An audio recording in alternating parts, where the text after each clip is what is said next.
ya kita sesuaikan dalam peraturan perundangan kita, ya. Sama-sama kita ketahui bahwa pemilihan presiden itu kan diikuti oleh paket-paket pasangan, ya, capres dan cawapres. Jadi seorang presiden dan wakil presiden terpilih itu satu paket. Nah, kalau kita lihat kalau kemudian ada aturan yang bagaimana caranya menggantikan, ya, ini kita bicara tentang aturan dulu ini. Itu juga saya kira kan juga tidak mudah, ya. Setahu saya misalnya kalau ada pergantian presiden dan wakil presiden atau wakil presiden itu kan apabila ya mereka berhalangan tetap gitu ya, eh, apa namanya melanggar konstitusi, ya berhalangan tetap itu meninggal, pangkat, kemudian terjerat masalah hukum dan seterusnya seperti itu. Oke. Nah, itu kan harus ketemu dulu alasannya gitu. Nah, yang kedua, secara politik juga tidak mudah, ya, apalagi kalau kemudian diserahkan ke MPR. Nah, ini akan bisa jadi kalau misal tidak dikelola dengan baik, nanti akan menimbulkan kontraksi politik gitu ya, yang apa namanya, ya itu juga akan memakan energi baru. Nah, sementara kan pemerintahan ini harus berjalan seperti yang tadi diharapkan juga seperti Purnawirawan itu di tengah situasi yang dia menghadapi situasi yang tidak mudah hari ini, ya, tantangan global, tantangan eksternal, konsolidasi yang memang harus terus dilakukan di awal pemerintahan ini gitu. Jadi saya kira usulan itu ya sambil kita harus melihat ya secara aturan, konstitusi dan seterusnya, ya secara politik menurut saya tidak menguntungkan untuk hari ini. Gitu. Tapi Bang Doli, menurut Anda bagaimana melihat ini? Apakah ada maksud tertentu, maksud yang di luar misalnya kepentingan politis ataupun istilahnya dalam tanda kutip banyak yang bilang juga ini memperkeruh suasana di tengah kondisi negara kita yang memang sedang tidak baik-baik saja seperti itu?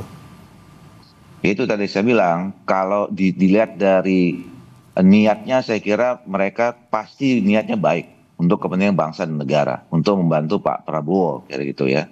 Nah, tapi kan juga membantu itu dengan cara yang tepat. Nah, saya khawatir usulan untuk mengganti wakil presiden ini itu tidak sesuai dengan rencana itu tadi yang saya katakan. Nanti akan berdampak situasi politik yang mungkin bisa menimbulkan masalah baru di tengah kita sekarang membutuhkan konsolidasi untuk menghadapi masalah-masalah yang tidak mudah saya katakan tadi itu. Oke, baik. Sebelum kami lanjutkan, saudara, kami sudah mencoba menghubungi pihak Forum Purnawirawan Prajurit TNI, namun hingga saat ini belum ada respon. Kita ke Mas Agung dulu. Mas Agung, Anda melihatnya seperti apa? Di balik ini semua, ada tiba-tiba usulan dari Forum Purnawirawan Prajurit TNI yang salah satu poinnya ini sangat mengejutkan untuk meminta agar Wapres kita mundur seperti itu. Bagaimana Mas Agung melihatnya?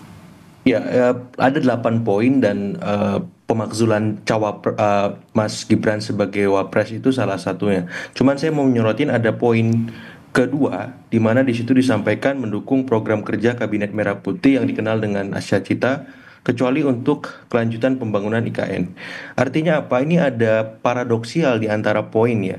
Jadi poin kedua mendukung Kabinet Merah Putih, tapi poin ke-8 ingin ya dalam tanda petik memakzulkan Mas Gibran. Jadi saya kira ini perlu dikaji, walaupun tadi ya tidak ada urgensi yang mendesak untuk memakzulkan Mas Gibran karena selama 6 bulan ini tidak ada pelanggaran konstitusional menurut kacamata saya sebagai analis politik seperti itu. Itu yang pertama.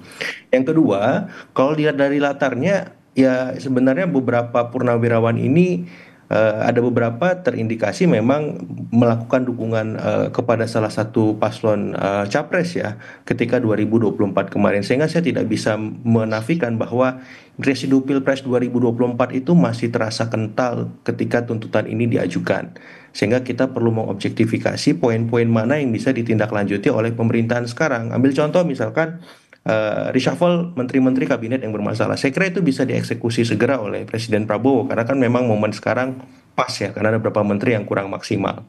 Atau poin misalkan mengembalikan Polri untuk menjadi penjaga Kamtipnas. Itu juga bisa dieksekusi, dikaji dulu ya, diobjektifikasi bersama Komisi 3 misalkan, Komisi 13 dan seterusnya, sehingga apa? Sehingga solusi objektifnya juga bisa kita dapati. Artinya apa? Saya melihat tuntutan ini juga harus kita apresiasi di saat yang sama supaya kita tahu sebenarnya secara real, secara praksis apakah memang 8 poin ini benar-benar relevan ataupun sebaliknya seperti itu. Sehingga memang tidak ada kegaduhan yang tidak perlu lagi karena beberapa waktu terakhir cukup banyak huru-hara politik yang mengemuka dan itu menghabiskan energi positif dan kolektif kita sebagai bangsa.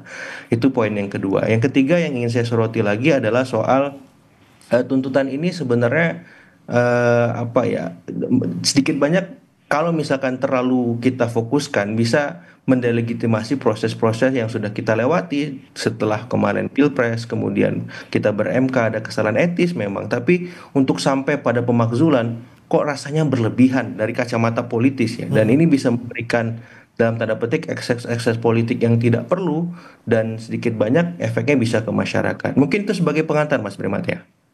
Oke, kalau Mas Agung melihatnya, apakah ini ada bentuk ketidaksukaan ataupun antipati terhadap pemerintahan sebelumnya, yang mana memang sekarang ada Mas Gibran sebagai dalam tanda kutip ini anaknya Pak Jokowi seperti itu? Ya sedikit banyak arahnya ke sana karena agak lucu mendukung Pak Prabowo tapi tidak satu paket dengan Mas Gibran. Ini kan apa ya, anomali menurut saya dan harusnya tidak perlu terjadi. Jadi ketika mendukung Kabinet Merah Putih ya satu paket semuanya harus kita support karena ini komitmen kita dalam berdemokrasi, berkonstitusi, berbangsa dan seterusnya. Karena apa? Kalau demikian pola-pola yang kita lakukan ini bisa memberikan pembelajaran yang buruk bagi publik.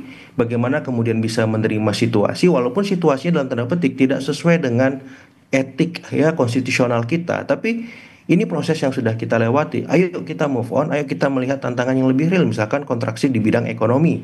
Ya itu seperti apa solusinya? Ancaman PHK massal, penurunan kelas menengah karena tertekan beragam macam biaya ekonomi misalkan, atau soal-soal perluasan lapangan kerja seperti itu. Jadi ya kalau misalkan dari saya mengapresiasi, tapi untuk menindaklanjuti tuntutan para purnawara ini kok rasanya tidak terlalu signifikan mendesak untuk kita harus elaborasi lebih jauh. Dan satu hal yang paling penting sebenarnya Mas Gibran ini kan perwakilan sipil, kalau misalkan duetnya sekarang militer sipil ya, kemudian ini disampaikan masukannya oleh teman-teman di militer seperti itu. Jadi saya melihat juga ini agak bias, agak sangat subjektif kalau misalkan terlalu jauh kita akomodir gitu. Oke, poin 8 ini yang paling bisa menjadi polemik dan juga bisa membuat kegaduhan ya Mas Agung kalau Anda melihatnya. Persis, persis. Karena tadi mendelegitimasi Wapres, kemudian dalam terpetik mengakomodir Kabinet Merah Putihnya dan presidennya, maksudnya gimana ini gitu kan? Kita berbangsa nggak bisa ngambil yang kita mau, yang kita suka saja. Itu kan bukan paket kita bernegara. Paket kita ya satu kesatuan, baik buruk kalau memang itu aturan yang sudah mengakomodir ya kita jalani. Gak bisa maunya ini saya seneng, ini saya nggak suka.